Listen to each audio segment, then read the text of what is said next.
반갑습니다. 안 반가우신가 보군요. 박 목사님만 좋아하시고 저는 별로 안 좋아하시고. 박 목사님 곧 오십니다. 네. 요즘에 한국 영화 한 편이 전 세계에서 지금 이렇게 인기를 누리는 영화가 한 편이 있습니다. 미국의 영화 배우들도 이 감독하고 사진 한 장 찍으면 막 SNS에다 올리고 그 배우들이랑 사진 찍고 야 대단하다 하는 작품입니다. 영화의 제목이 기생충입니다. 혹시 여러분 아십니까? 우리 청년들은 뭐 다 알 거예요, 그죠? 청년들은 다 봤죠? 네, 청년들은 다 본 것 같고 어르신들은 모르실 것 같아서 보셨어요? 어디서 얼마 전까지 여기 AMC에서 했었어요, 또. 네, 전국에 전역에 다 상영을 하고 그래서 저도 극장에서 본 건 아니고 우리끼리 아는 그런 경로로 누가 줘서 이게 하도 사회적으로 이슈가 되니까 봤습니다. 이 영화의 내용이 뭐냐면 아주 간단하게 얘기하면 그겁니다. 한 집안에 아주 가난한 집이 있어요. 근데 그 집에 아이가 재수생인가 삼수생인가 대학 못 가고 이렇게 있는데 우연한 기회에 아주 부잣집에 고등학생을 과외를 하게 됩니다. 속이고 들어가서 자기가 좋은 학교도 아닌데 나 이 학교 학생이다 속이고 들어가가지고 이제 사기를 치는 거죠, 한마디로. 그러고 얘가 들어가가지고 자기 여동생은 미국에 시카고 대학 다닌다 뭐 이래가지고 또 사기를 쳐서 또 과외 선생으로 넣어주고요.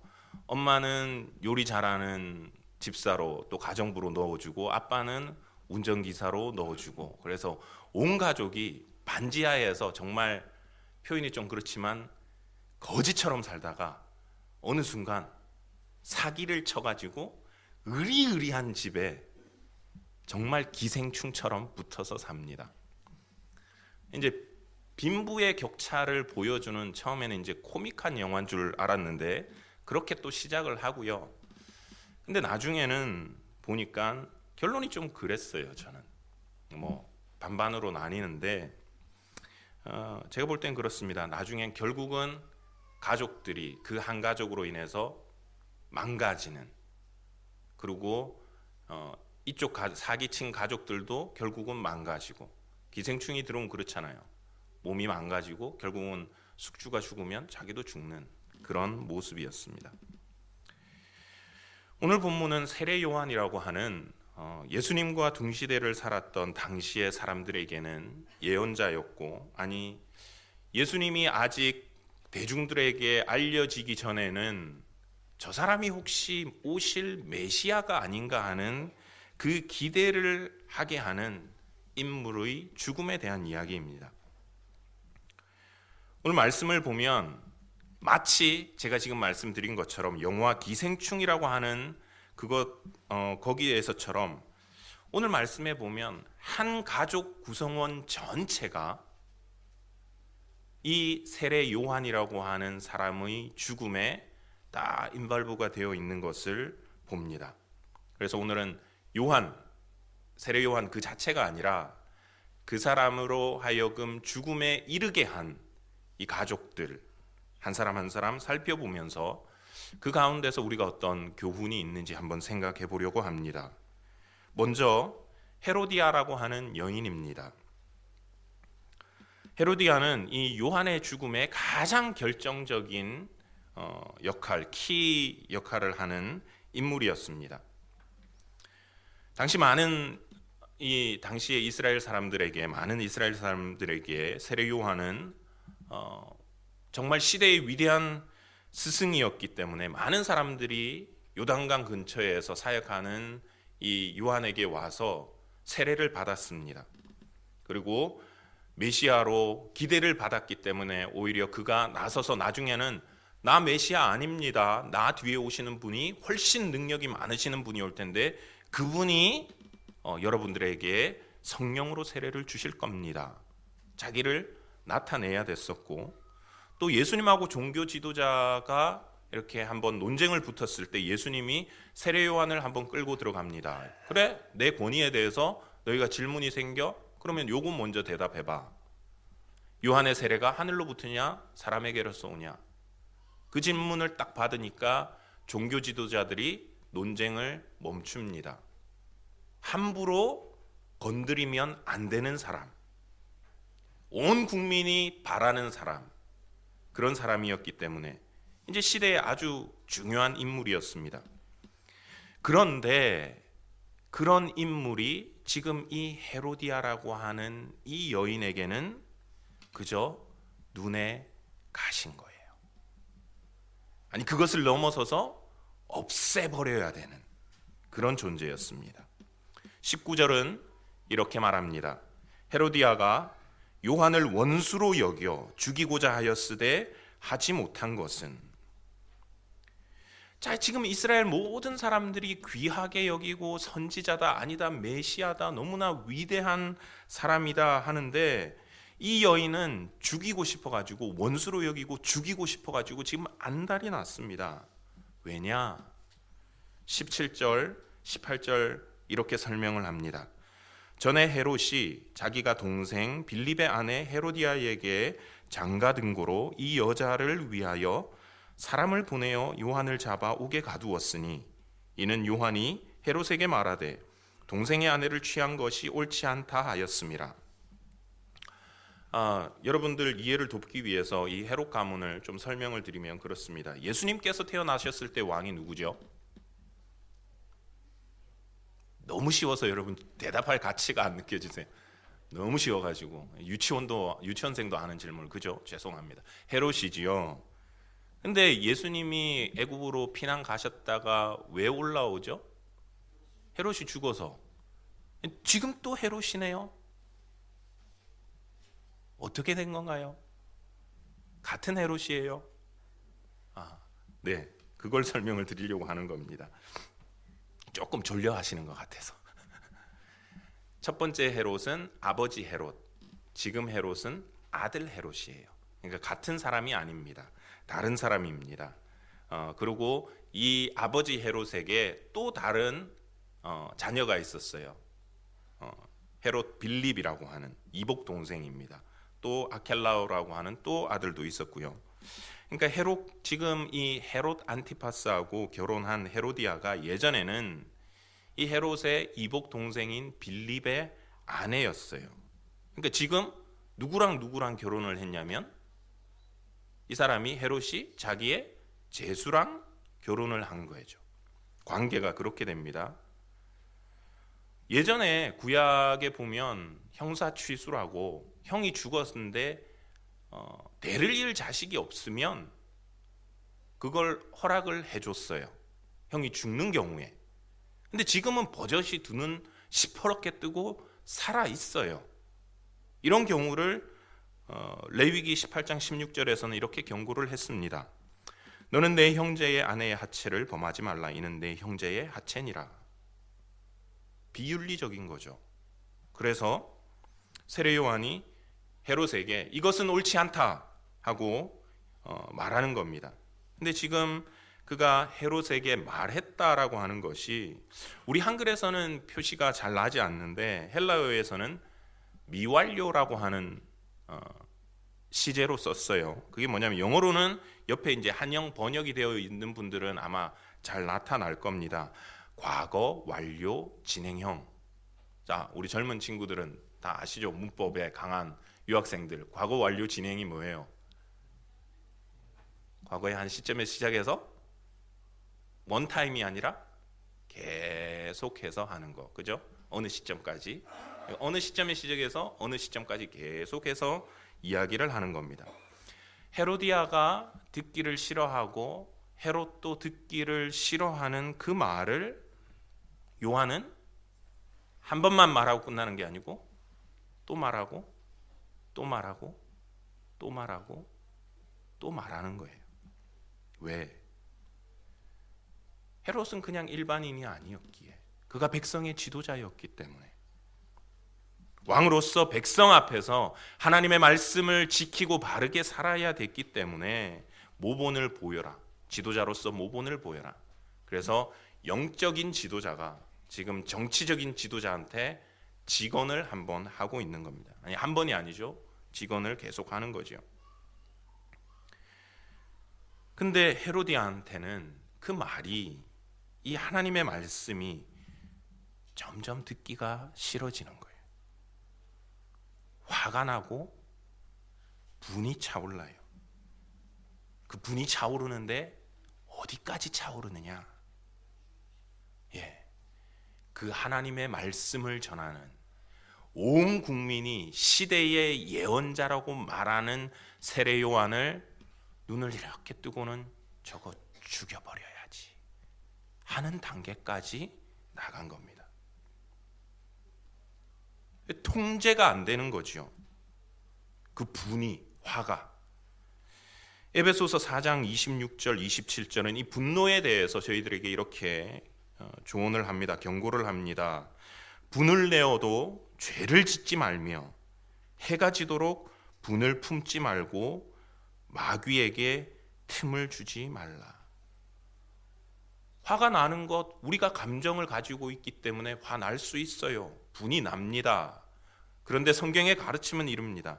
그것을 가지고 죄를 짓지 말라고. 너무 오랫동안 해가 질 때까지 그걸 킵하고 있지 말라는 거예요. 왜? 그걸 계속 내가 품고 있으면 사단에게, 마귀에게 틈을 줘가지고 뭘 한다고요? 죄를 짓는 자리에까지 나간다고요. 헤로디아가 결국은 어디까지 갔습니까? 본문 24절 이렇게 말합니다. 그가 나가서 그 어머니에게 말하되 내가 무엇을 구하리이까? 그 어머니가 이르되 세례 요한의 머리를 구하라 하니, 결국은 자기의 딸이 잔치에 가서 춤을 추고 그래서 상을 받는데 세례 요한을 참수하게 만들어 버리는 그런 일을 벌인 겁니다. 헤로디아는 자신의 결혼 증명서를 지금 어디에다가 써달라고 하는 거냐면 세례 요한의 사형 집행서 뒷면에다가 내 결혼 증명서 쓰고 사인해 주시오. 이런 상황인 겁니다. 오늘 이 헤로디아라고 하는 인물을 통해서 찾아보는 첫 번째 교훈은 이겁니다. 우리가 하나님의 말씀을 들을 때에 우리는 어떠한 자세로 듣는가, 어떠한 반응을 보이는가. 좋은 말씀, 축복의 말씀 잘 전해주면 보통은 아멘 소리가 크지요. 그지요? 별로 아멘 안 하고 싶으신가 보다. 그리고 나가시면서는 손도 꼭 잡아주시고 오늘 말씀 너무 좋았어요. 오늘 볼 겁니다.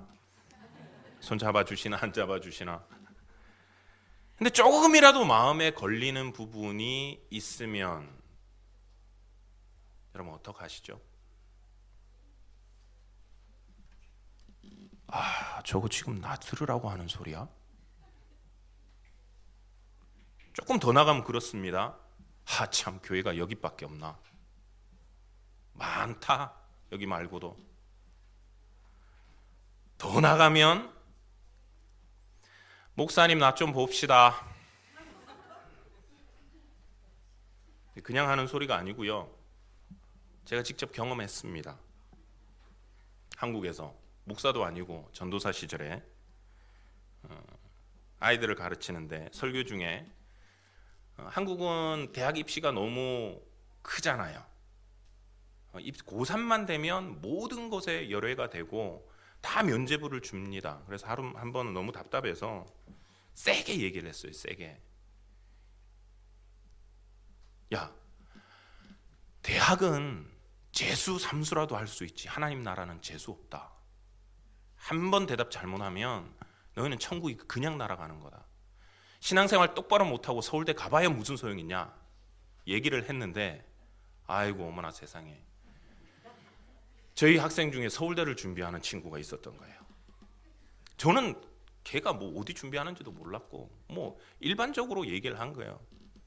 설교를 끝나고 그날 오후에 목사님한테 호출을 받았습니다. 나 좀 봅시다. 들어가서 네.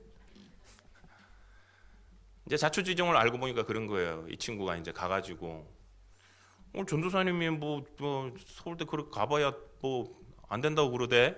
그러니까 엄마가 듣고 뭐? 목사님!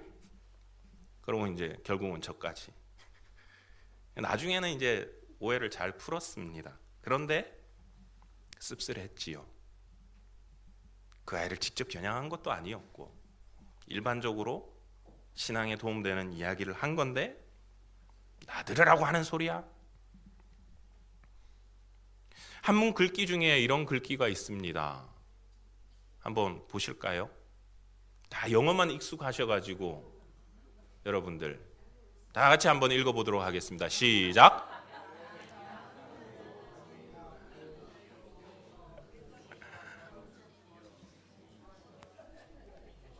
어떻게 뭐 다 읽으시나 보네요. 네. 네. 이런 말입니다. 제가 읽어 드릴게요. 양약은 고어구나 이리어 병이요 충어는 여거이나 이리어 행이라. 양약, 서양의 약이란 말이 아니고 좋은 약은 고어구, 입에 쓰지만 이 역접입니다. 그 다음에 이롭다. 어디에? 병에 이롭고 충어는 충성스러운 말은 여거이나 귀에는 거슬리지만 역접 이어행이라 행동하는 데는 이롭다.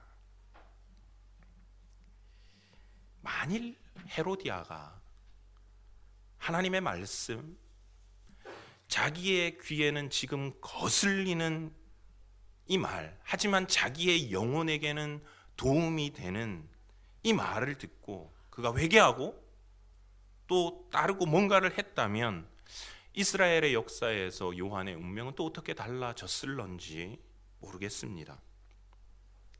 우리가 하나님의 좋은 말씀, 축복의 말씀 듣고 싶은 달콤한 소리만이 아니라 귀에 거슬릴지라도 우리가 들어야만 하는 하나님의 말씀을 들을 때 어떻게 할 것인가? 하나님이 생각할 때 너 이 말씀 꼭 들어야 돼.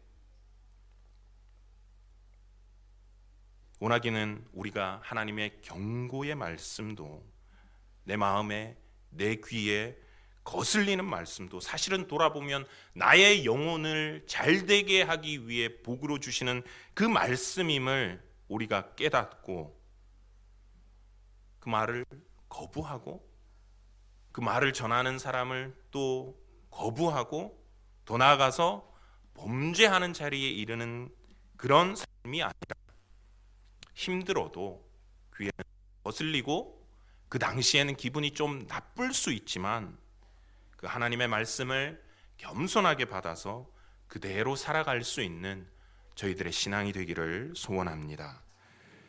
두 번째로 우리가 만나볼 인물은 이 헤롯입니다. 왕으로 소개된, 오늘 본문에 보면 왕으로 나옵니다. 막 영어로 읽어보면 왕입니다. 마가는 왕, 킹이라는 용어를 쓰지요.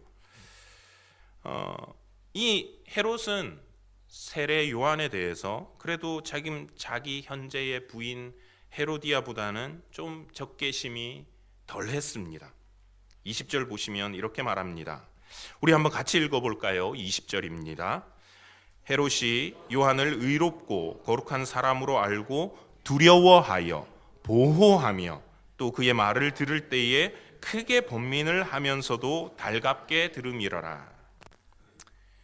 뭐 일말의 양심이라도 헤롯은 좀 있었던가 봅니다. 요한의 말을 들을 때 번민스럽고 고민이 되고 또 어떨 땐 또 마음이 상하기도 하지만 달갑게 들었습니다. 그리고는 헤로디아가 죽이려고 하는 것을 알고는 오히려 나서서 그가 먼저 요한을 옥에 가두어 버립니다. 선수를 친 거죠. 그냥 바깥에 두면 헤로디아가 무슨 짓을 할지를 모르니까 차라리 그를 옥에다 두고 내가 때때로 찾아가고 얘기도 나누고 말씀 듣고, 그래서 오늘 보면 두려워하여 보호하며 이렇게 되어진 겁니다. 옥에서 모양새는 옥에 가둔 것이 되지만 실제로는 보호하는 역할을 하는 거죠. 그런데 헤롯의 보고는 여기까지였습니다. 호시탐탐 이 세례 요한을 죽이려고 기회를 엿보던 헤로디아는 헤롯의 한마디 말을 탁 잡아가지고서는 결국은 그 요한을 죽이게 됩니다. 상황은 이렇습니다. 헤롯이 자기 생일을 맞이해서 자기의 궁전의 대신들, 그리고 군대의 장관들, 천부장들, 군대의 장수들이죠. 그리고 귀족들, 지역 유지들을 다 모아가지고 잔치를 벌였습니다. 좋은 음식 먹고 술에 취해서 한껏 흥이 올랐을 때 헤로디아의 딸이 들어와서 춤을 춥니다. 원래는 자기 조카였는데 지금 이제 딸이 된 그 아이가 들어와서 춤을 추는데, 잔치를 돕는 이 무희들이 아니라 공주가 들어와서 춤을 춰주니까 사람들이 다 너무 좋아하는 거죠. 그 중에서도 헤롯이 기분이 너무 좋은 겁니다. 그래서 그가 이렇게 말을 했습니다. 22절 하반절과 23절 말씀입니다. 왕이 그 소녀에게 이르되 무엇이든지 내가 원하는 것을 내게 구하라, 내가 주리라 하고, 또 맹세하기를 무엇이든지 내가 내게 구하면 내 나라의 절반까지라도 주리라 하거늘. 여기서 우리가 한 가지 좀 체크해 볼 역사적 사실이 있습니다. 마가복음은 다른 공관 복음서들을 하고 다르게 마가는 이 헤롯 안티파스에 대해서 왕이라고 해줍니다. 그냥. 근데 다른 복음서에 보면 뭐라고 돼 있냐면 테트라르크라는 용어를 씁니다. 한국말로는 분봉왕 헤롯. 여러분 읽으실 때 그런 표현이 기억이 나세요? 분봉왕 헤롯이라고 나옵니다. 아버지 헤롯이 죽고 나서 실질적인 통치 세력은, 이때 지배 세력은 어디였죠? 로마였습니다. 로마가 아버지 헤롯 대제가 헤롯 더 그레이시 죽고 나서 이 나라를 네 군데로 쪼개버려요. 그래가지고는 아들에게, 그 세 명의 아들에게 나눠주고 나머지 한 군데는 로마에서 직접 파견한 사람이 또 관리를 하게 합니다. 그래서 아켈라오라고 하는 왕은, 아들은 유대 왕으로, 또 이 안티파스는 갈릴리 쪽을, 그리고 비두니아라고 하는 지역은 이 동생 빌립이 맡고 있었습니다. 당시 이스라엘 전체가 로마의 지배를 받았고, 그래서 자기 자신도 로마의 통제를 받고 있는 사람이 무엇이든지 원하는 대로 구해라, 내 나라의 절반까지라도 주겠다. 사실 말이 안 되는 이야기를 하고 있는 겁니다. 근데 사실 실질적으로 이 말은 누가 할 수 있었느냐? 정말 왕이 했던 말입니다. 정말로 황제가. 구약의 에스더 5장 3절을 보면 페르시아의 왕 아하수에로 왕이 자기를 보기 위해서 나오는 왕후 에스더에게 이렇게 말합니다. 왕이 이르되 왕후 에스더여, 그대의 소원이 무엇이며 요구가 무엇이냐? 나라의 절반이라도 그대에게 주겠노라 하니. 그러니까 일개 분봉왕, 나라도 아니고 나라의 한 부분을 맡아 있는 헤롯이 감히 할 수 있는 말도 아니고, 설령 그런 요구를 받는다고 하더라도 그것을 할 수 있는 위치도 아니고 능력도 아닌데, 지금 사람들 앞에서 헤롯은 뭘 보여주냐면, 내가 왕이 되고 싶고, 왕처럼 말하고 싶고, 왕처럼 행동하고 싶고, 그 허세를 보여주고 싶은 겁니다. 근데 이 사람은 정말 이 허세 때문에 나중에 망합니다. 유대 역사가 요세푸스에 의하면 로마에다가 공식적으로 한번 요청을 해요. 이 헤롯이, 아들 헤롯이 나에게 이 이스라엘을 다스리는 이 오피셜 타이틀, 킹이라고 하는 타이틀을 달라 이랬다가 그 편지 받고 로마 황제가 이 이 친구를 쫓아내 버립니다. 그러니까 자기 허세에 자기가 당한 거죠. 똑같습니다. 이 헤롯이 헤로디아의 딸에게 그런 허세를 부리면서 맹세를 하지요. 원하는 건 다 줄 테니 구해라. 이 땅의 절반까지라도 주겠다. 근데 오늘 이 구절에 헬라어 본문을 보면 한글에는 번역이 안 된 단어가 하나 나옵니다. 폴라라고 하는 단어인데 그게 무슨 말이냐면 여러 번, 거듭 이런 말입니다. 즉 이 헤롯이 헤로디아의 딸에게 그냥 한 번만 허세를 부리면서 야, 너 뭐 갖고 싶어? 말해. 내가 이 땅의 절반까지라도 줄게. 내 맹세한다. 한 번 말한 게 아니고 두 번, 세 번, 네 번 거듭해서 얘기를 하는 거예요. 글쎄 왜 했는지는 모르겠습니다. 아마 한편으로 이런 생각도 해봅니다. 아이들 어렸을 때 애가 막 재롱 피우면 아빠가 갑자기 기분이 좋아가지고 야, 오늘 뭐 사줄까? 너 오늘 너무 예쁘네. 이러면 애기들 그냥 손가락 입에 넣고 베베 몸을 꼬면서 아무 얘기 안 하고, 그래서 야, 말해보라니까 아빠 진짜 이렇게 큰 거 사줄 수 있어. 이런 상황이었을까? 근데 뭐 그 정도의 어린이는 아니었기 때문에 헤롯이 생각했던 것은 아마 이런 것이지 않았을까 모르겠습니다. 기껏 제가 지금 구해봐야, 지금으로 치면 뭐 코치백, 뭐 샤넬, 루이비통 뭐 이런 거, 그런 거 하나, 어떻게 보면 사치품, 메이드 인 롬 적혀져 있는 거, 그런 거 하나 이렇게 딱 갖다 주면 뭐 로마산 고무신, 우리로 치면 뭐 그런 거 하나 갖다 주면 좋아하지 않을까. 근데 하는 말이 세례 요한의 머리요 이러는 겁니다. 덜컥하는 거죠. 이거는 정말 자신의 나라의 절반을 내놓으라는 말하고 진배 없습니다. 왜냐하면 이 당시에 세례 요한을 따르는 무리가 정말 많았습니다. 예수님도 따랐지만 이 지지자들이 들고 일어나서 폭동을 일으키면 정치 지도자에게는 정말 치명타인 거예요. 입지가 굉장히 줄어듭니다. 그런데 이 헤롯이 결국은 어떻게 했느냐? 26절 27절입니다. 왕이 심히 근심하나 자기가 맹세한 것과 그 앉은 자들로 인하여 그를 거절할 수 없는지라. 왕이 곧 시위병 하나를 보내어 요한의 머리를 가져오라 명하니 그 사람이 나가 옥에서 요한을 목베어.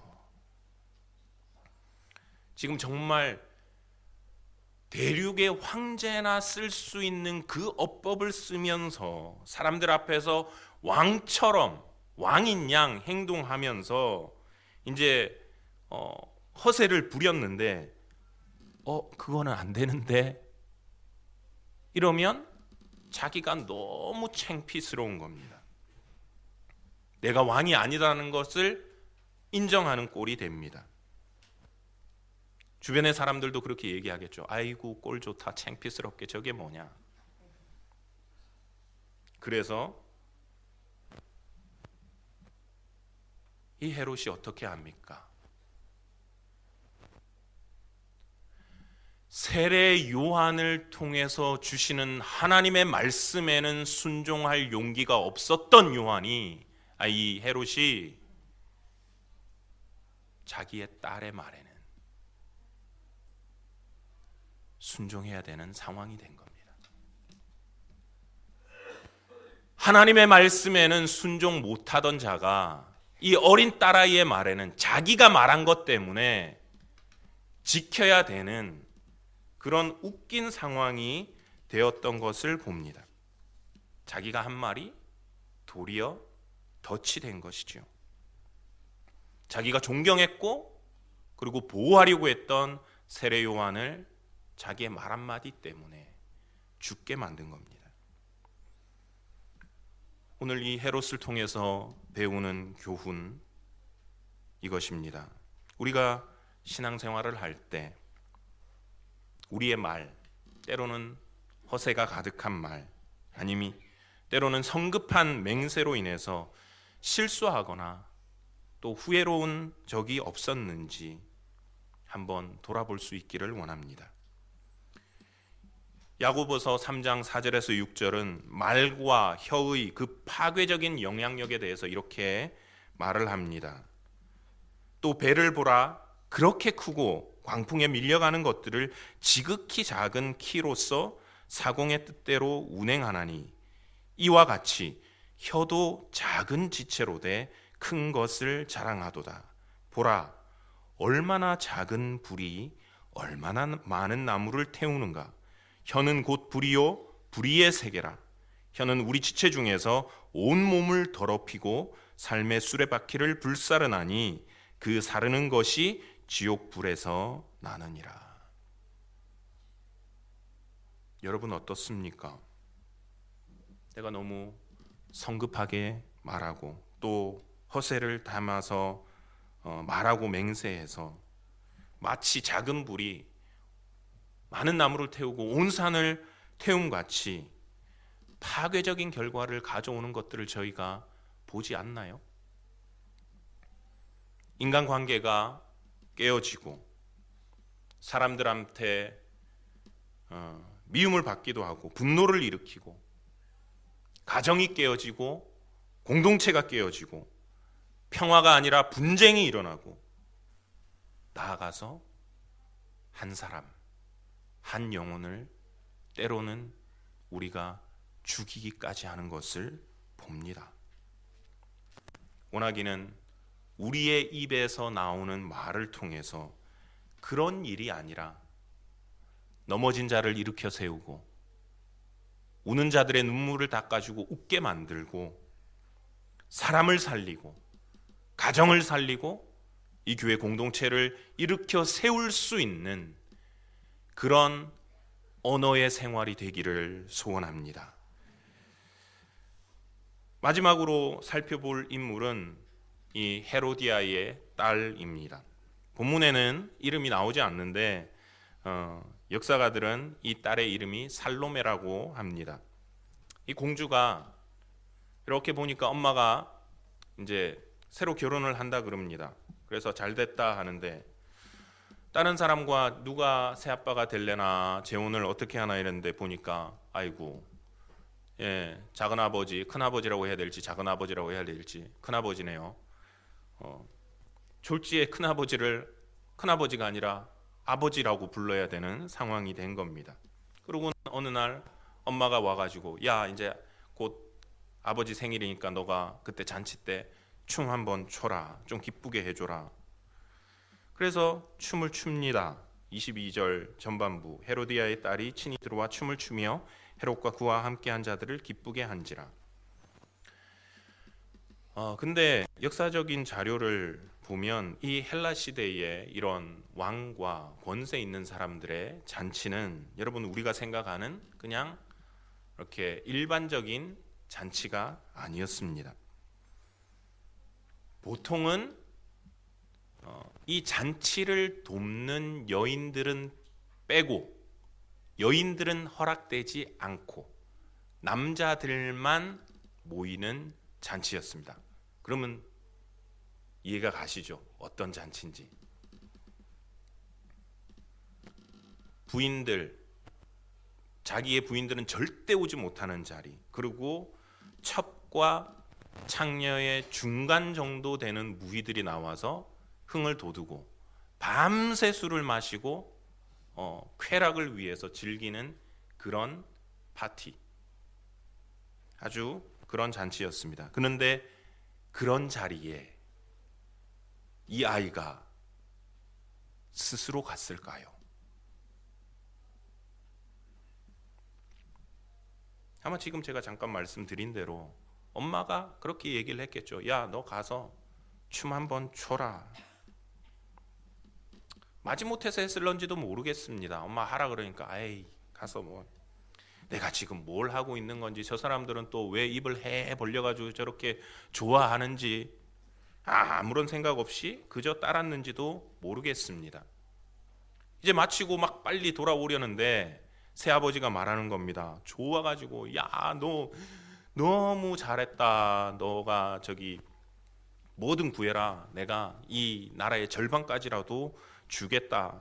아이고 그냥 빨리 갔으면 좋겠는데 왜 자꾸 물어보시는지 귀찮아서 그럼 엄마한테 물어보고 올게요 하고 가서 묻습니다. 24절 5절.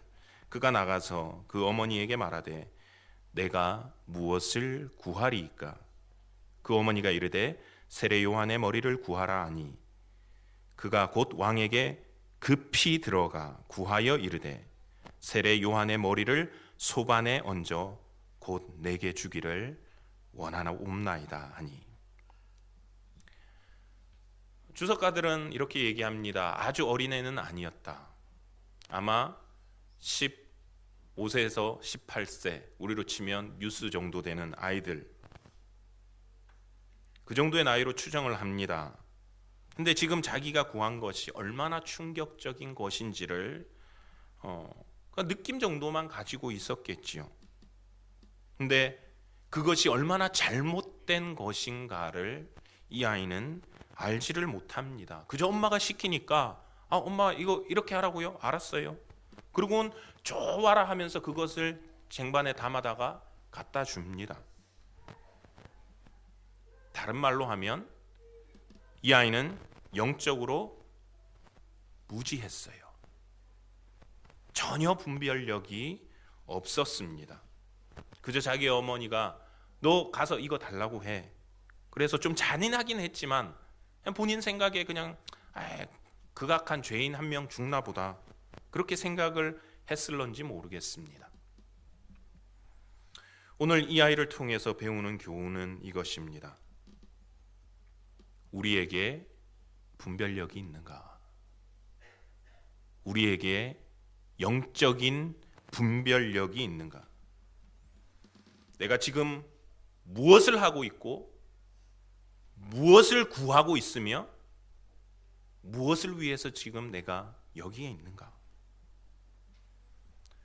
나도 모르는 사이에 사단의 손에 붙잡힌 바 되어 가지고 하나님을 거역하는 일에 앞장서 있지는 않은지, 그 일에 뒤따라가며 동참하고 있지는 않은지. 요한복음 16장 2절에서 예수님은 이렇게 경고를 하셨습니다.